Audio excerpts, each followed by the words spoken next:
இந்தியாவினுடைய ஒரு மிகப்பெரிய ப்ராஜெக்ட்னா அது ஏஎம்சிஏ அப்படிங்கிற ஒரு 5ஆம் தலைமுறை போர் விமான ப்ராஜெக்ட் தான். அந்த ப்ராஜெக்டுக்காக இந்தியா வந்து தனியா ஒரு நிறுவனத்தின் மூலமா இதை தயாரிக்கிறது அப்படிங்கிறது ஒரு அவ்வளோ ஈஸியான காரியம் கிடையாது.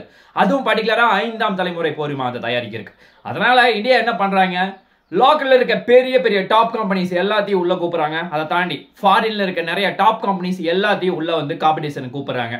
உண்மையாவே இதுல யார் வின் பண்ணி இந்தியாவோட கூட்டு சேர்ந்து, அதுவும் பர்டிகுலரா டிஆர்டிஓட கூட்டு சேர்ந்து இங்க அடிச்சு நொறுக்க காத்திருக்காங்க. இந்தியாவுக்கு இது தேவையா? ஃபாரின் கம்பெனியோட டைப் பண்ணா மட்டும்தான் இந்தியாவினால சாதிக்க முடியுமா? இந்த மாதிரி நிறைய கொஸ்டின் நம்ம கிட்ட இருக்கு. அதற்கான விடையா தான் இன்னைக்கு இந்த வீடியோ இருக்க போகுது. வணக்கம் நண்பர்களே, welcome back to gold well official channel. First நம்ம பார்க்க போற ஒரு முக்கியமான விஷயம், இந்தியாவினுடைய ரொம்ப முக்கியமான ப்ராஜெக்ட்னா அது ஏஎம்சிஏ அப்படிங்கிற ஒரு 5ஆம் தலைமுறை போர் விமானம். இந்த 5ஆம் தலைமுறை போர் விமானம் சாதாரண போர் விமானம் கிடையாது. ஸ்டெல்த் ஏர்கிராஃப்ட் கேப்பபிலிட்டி இருக்கு. அதை தாண்டி ட்வின் என்ஜின் பிக்ஸ் பண்ண முடியும். சூப்பர் க்ரூஸ் கேப்பபிலிட்டி இருக்கு. சென்சாரி, ஏவியோனிக்ஸ் எல்லாமே ரொம்ப ரொம்ப அட்வான்ஸ் டெக்னாலஜியா நமக்கு தேவைப்படுது. அதை தாண்டி இன்ஜினுடைய த்ரஸ்ட் 110 இருந்து 120 கிலோநியூட்டன் வேணும். இது எல்லாமே வெளிநாட்டுல எந்த நாட்டினுடைய உதவி இல்லாம, அதுவும் பர்டிகுலரா இந்தியாவில் இருக்க எல்லா கம்பெனி சேர்ந்து தயாரிக்கணும் அப்படிங்கிற ஒரு மிகப்பெரிய முயற்சி எடுத்து இந்தியா முன்னாடி போயிட்டு இருக்காங்க.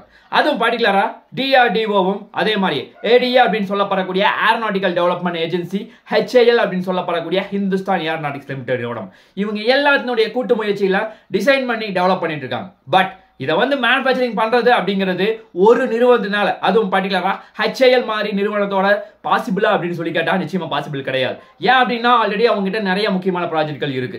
அதுவும் பர்டிகுலரா SU-30 MKA போர் விமானம், அது 84 போர் விமானத்தை நம்ம அப்கிரேட் பண்றதுக்கு ஒரு பக்கம் ப்ராஜெக்ட் வந்து ஒரு சைடு போயிட்டு இருக்கு. இன்னொரு சைடு தேஜஸ் MK-1A போர் விமானம் கிட்டத்தட்ட 170 இருந்து 150 போர் விமானம் அவங்க கிட்ட கிடக்குது. அவ்வளவு போர் விமானத்தை தயாரிக்க வேண்டிய சுச்சுவேஷன் இருக்கு. இதனால ஹெச்ஏஎல் நிறுவனம் இது ஒரு நிறுவனம் வந்து கண்டிப்பா பாசிபிளா அப்படின்னு சொல்லி கேட்டா இன்றைய தேதியில வாய்ப்பு வந்து ரொம்ப ரொம்ப கம்மி. அதனால இந்தியா என்ன பிளான் பண்றாங்க, செப்டம்பர் 30க்குள்ள யாரெல்லாம் உங்களுக்கு வந்து எங்க போர் விமானத்தை தயாரிக்கிறதுக்கு, அதுவும் பர்டிகுலரா 5ஆம் தலைமுறை போர் விமானம் தயாரிக்கிறதுக்கு ஆர்வமா இருக்கீங்களோ நீங்க எல்லாரும் அப்ளை பண்ணுங்க அப்படின்னு சொல்லி ஒரு முக்கியமான அறிவிப்பை கொடுக்குறாங்க. அதனுடைய தேதி வந்து செப்டம்பர் 30ஆம் தேதிக்குள்ள முடிஞ்சிருக்கு. இது வரைக்கும் யாரெல்லாம் இதுல அப்ளை பண்ணிருக்காங்க அப்படின்னு பார்த்தா, ஃபர்ஸ்ட் வந்து டாடா அட்வான்ஸ் லிமிடெட் நிறுவனம். இவங்க வந்து இந்தியாவினுடைய ரொம்ப ரொம்ப முக்கியமான டிஃபென்ஸ்ல நிறைய எக்யூப்மெண்ட் தயாரிக்கல ரொம்ப பிரபலமா செயல்படக்கூடிய நிறுவனம். அதை தாண்டி அதானி டிஃபென்ஸ் அண்ட் ஏரோஸ்பேஸ் அந்த நிறுவனம். அதை தாண்டி LNT அப்படின்னு சொல்லப்படக்கூடிய லார்சன் டர்போ அப்படிங்கிற ஒரு முக்கியமான நிறுவனம். அதை தாண்டி கல்யாணி சிஸ்டம் அப்படின்னு சொல்லப்படக்கூடிய அது ஒரு முக்கியமான நிறுவனம். BEL அப்படின்னு சொல்லப்படக்கூடிய பாரத் எலக்ட்ரானிக்ஸ் லிமிடெட் நிறுவனம். அதை தாண்டி குட்லக் இந்தியாவோட கூட்டு முயற்சியில பிரம்மோஸ் ஏரோஸ்பேஸ் கூட சேர்ந்து ஆக்சிஸ் கர்ட்ஸ் அப்படின்னு சொல்லப்படக்கூடிய 3 முக்கியமான நிறுவனங்கள் கூட்டு முயற்சியில ஒரு புதிய நிறுவனம் ஒன்று அப்ளை பண்ணியிருக்காங்க. கிட்டத்தட்ட 8 to 9 கம்பெனிஸ் இந்தியாவுக்காக, அதாவது இவங்க என்ன பண்ண போறாங்கன்னா இந்த போர் விமானத்தை 5ஆம் தலைமுறை போர் விமானத்தை அவங்க டெவலப் பண்ணி ப்ரோட்டோடைப்ல கம்ப்ளீட் பண்ணி சக்சஸ் பண்ணி கொடுத்துருவாங்க. இவங்க என்ன பண்ணணும், ஜஸ்ட் வந்து மேனுஃபேக்சரிங் பண்ணி கொடுக்கணும். ஆக்சுவலா அது மேனுஃபேக்சரிங் பண்றதுக்கு எந்த மாதிரி வந்து ரூல்ஸ் அண்ட் ரெகுலேஷன் நம்ம வச்சிருக்கோம்னா, இது எல்லாரும் அப்ளை பண்ண முடியாது. அதாவது எந்த மாதிரி பர்டிகுலர் கேப்பபிலிட்டி வேணும் அப்படின்னா, டெக்னிக்கலா நாங்க சொல்ற எல்லா கேப்பபிலிட்டி ஒரு சில கேப்பபிலிட்டி கம்பல்சரி வேணும். அதை தாண்டி பினான்சியலா நீங்க வந்து பெரிய லெவல்ல இருக்கணும். அதுவும் பர்டிகுலரா நமக்கு எவ்வளவு அமௌண்ட் தேவையோ 15,000 கோடியோ 20,000 கோடி எவ்வளவு அமௌண்ட் தேவைனாலும் ஃபர்ஸ்ட் நீங்க போட்டு பண்ணணும். அதுக்கப்புறம் கவர்மெண்ட் வந்து ஃபண்ட் உங்களுக்கு அலோகேட் பண்ணிடுவாங்க. அதை தாண்டி நீங்க வந்து இந்தியாவினுடைய எல்லா லாஸையும் நீங்க வந்து சரியா ஃபாலோ பண்றீங்களா, GST கட்டுறீங்களா, டாக்ஸ் கட்டுறீங்களா, நீங்க ரூல்ஸ் அண்ட் ரெகுலேஷன் இவ்வளவு ஸ்கொயர் ஃபீட்ல இவ்வளவு மாதிரி உள்ள எக்யூப்மெண்ட் வச்சிருக்கீங்களா, இந்த மாதிரி பல rules and regulation compulsory follow பண்ணிருக்கணும். அதை தாண்டி உங்களால வந்து டிசைன் வந்து உங்களால பண்றதுக்கு தகுதி இருக்கா அப்படிங்கிற ஒரு முக்கியமான விஷயம் இந்த இடத்துல கேள்வி கேட்கறாங்க. அதை தாண்டி ப்ரொடக்ஷன் வந்து ஃபுல்லா பண்ண முடியணும். அதை தாண்டி ப்ரொடக்ஷன் மட்டும் இங்க கிடையாது, டெஸ்டிங்கும் பண்றக்கூடிய ஸ்பெஷாலிட்டி இது எல்லாமே இருந்தா மட்டும்தான் இந்த இடத்துல ஏஎம்சிஏ தயாரிக்கிறதுக்கு நீங்க அப்ளை பண்ண முடியும். அந்த மாதிரி நிறுவனங்கள் மட்டும்தான் இப்போ அப்ளை பண்ணியிருக்காங்க. ஆக்சுவலா இந்தியா வந்து இவ்வளவு பெரிய ஒரு ப்ராஜெக்டை இவ்வளவு கம்பெனியோட கூட சேர்ந்து நம்ம பண்றோம் அப்படின்னு பார்த்தா, நமக்கு அருகில் இருக்க நாடு அதுவும் பர்டிகுலரா சைனா, பாகிஸ்தான், J-20, F-35 இந்த மாதிரி நிறைய போர் விமானங்கள் இந்தியாவுக்கு எதிராக சதி தீட்டிட்டு இருக்காங்க. அதை சமாளிக்கணும் அப்படிங்கிற ஒரு முக்கியமான காரணத்துக்காக இந்தியா இந்த மாதிரி ஒரு முயற்சி எடுத்திருக்காங்க. உங்களுக்கு இன்னொரு சந்தேகம் வரலாம், ஏன் அமெரிக்காவினுடைய F-35 பத்தி நம்ம இங்க பேசுறோம் அப்படின்னு பார்த்தா, F-35 வந்து அமெரிக்கால இருந்து பாகிஸ்தான் வாங்குறதுக்கு ஒரு சின்ன பேச்சுவார்த்தை ஒன்று போயிட்டு இருக்கு. அதுவும் பர்டிகுலரா இல்லீகலா பண்ணிட்டு இருக்காங்க. ஒருவேளை அதை வாங்கிட்டாங்க அப்படின்னா இந்தியாவுக்கு ஒரு மிகப்பெரிய சிக்கல் ஏற்பட்டுரும்.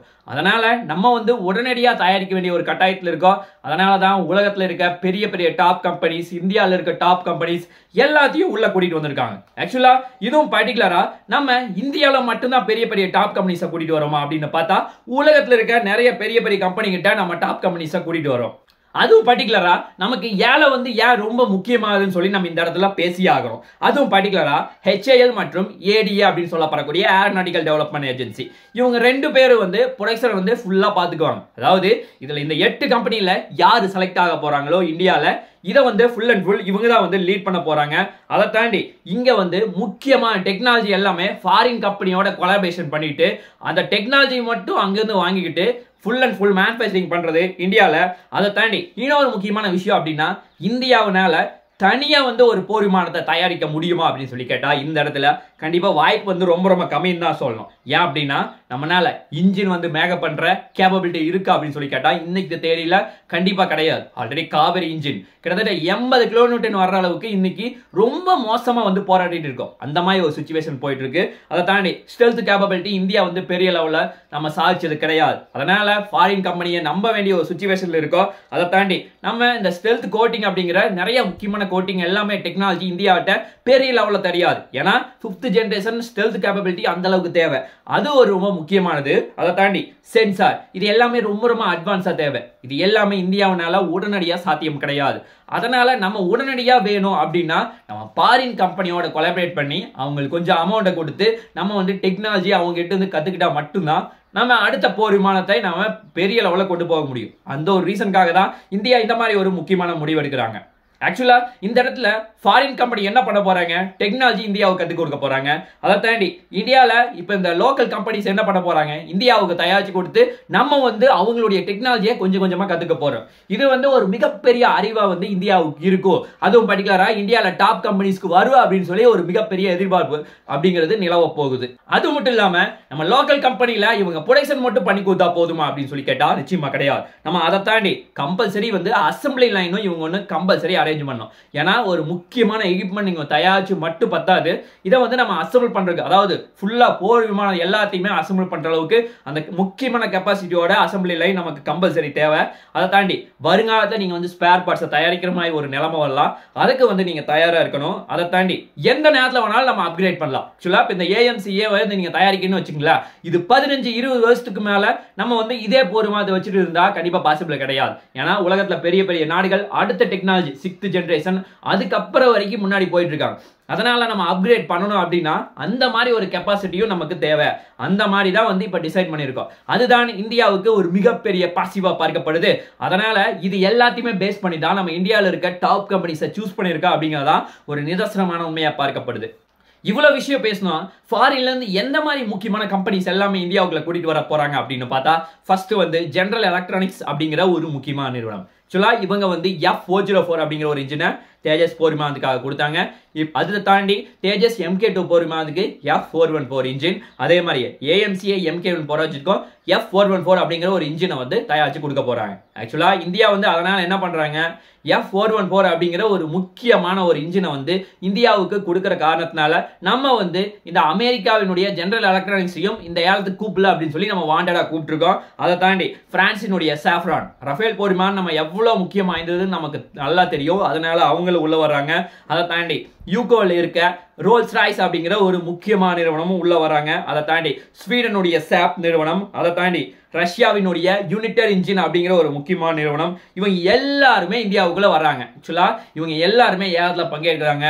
இதுல யாரு வெற்றி பெறாங்களோ அவங்க தான் இதை தயாரிக்க போறாங்க. என்னை பொறுத்த வரைக்கும் ரஃபேலினுடைய சாஃப்ரான் நிறுவனம் தான் கம்பல்சரி வெற்றி பெறும். அவங்க தான் இதை தயாரிக்க போறாங்க அப்படிங்கிற ஒரு மிகப்பெரிய நம்பிக்கை எனக்கு இருக்கு.